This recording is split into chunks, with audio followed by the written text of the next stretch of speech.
Aujourd'hui, on se retrouve en cuisine pour parler de ça, le corned beef. Le corned beef, c'est un morceau de bœuf, comme son nom l'indique. C'est un morceau qu'en France, on appelle rumsteak. Ça fait partie de la zone du haut du cul de la vache. Petite pause, parce que le haut du cul de la vache, c'était pas assez descriptif. Déjà, il y a plusieurs méthodes de découpe. En Nouvelle-Zélande, on utilise la méthode de découpe dite à l'anglaise. Le morceau qu'on a, c'est le silver side, celui en rose sur le schéma. La version de découpe française, c'est ce deuxième schéma en rouge. La partie correspondante, c'est le 5, et c'est ce qu'on appelle en France le rumsteak. Ça coûte vraiment pas cher. Là, on est sur du même pas 10 $ le kilo.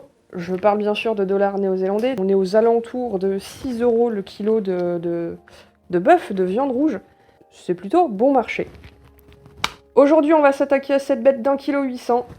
On en a pour 2h30 de cuisson. Je vous montre tout de suite comment on fait ça. Pour cuire cette viande, on va avoir besoin de ce qu'il y a dans ce pot. Notre bouquet garni avec du laurier, du poivre en grains et de l'oignon. On pouvait aussi rajouter une carotte, mais j'en avais plus, et des clous de girofle, mais nous, on n'est pas fan. On va aussi avoir une demi-cup de vinaigre de malt ou vinaigre de cidre, et un quart de cup de sucre brun. Le vinaigre va permettre à la viande de rester tendre. Je l'ai oublié une fois, on a bouffé de la semelle. Du coup, je me suis très vite rendu compte à quoi ça servait. Pour faire cuire la viande, c'est simple. On prend le morceau qu'on met dans la cocotte, on mélange tous les ingrédients, on couvre avec de l'eau. Et après, on laisse cuire. Petite ébullition pendant 2h30. Je dis petite ébullition, en vrai, c'est plutôt un frémissement, parce qu'on veut pas que le truc se mette à bouillonner dans tous les sens et à déborder de la cocotte. On s'attaque au vif du sujet.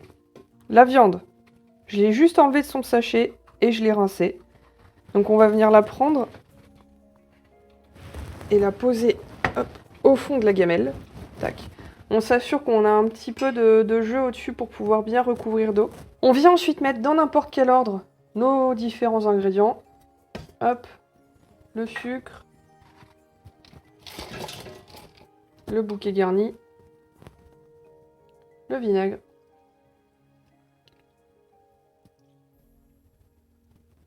et on recouvre le tout d'eau. Il faut bien que la viande soit recouverte et j'en ai mis un peu à côté.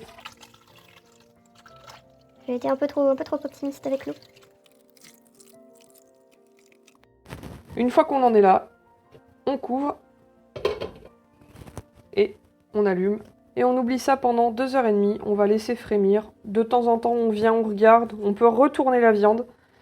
Et surtout, il faut s'assurer que ça ne soit pas en ébullition complète et que ça ne déborde pas de partout. On se retrouve 2 heures plus tard. La viande a mijoté tout doucement, donc on voit là le frémissement, c'était ça. Faut pas aller au-delà de ça. Prochaine étape, on sort la viande de son bain et on la laisse reposer 15 minutes, le temps que l'extra jus sorte de la viande. Vous n'avez plus qu'à le couper en tranches et c'est prêt à déguster, chaud ou froid. On se retrouve dans la prochaine vidéo qui traitera d'un sujet tout autre. En attendant, bon appétit!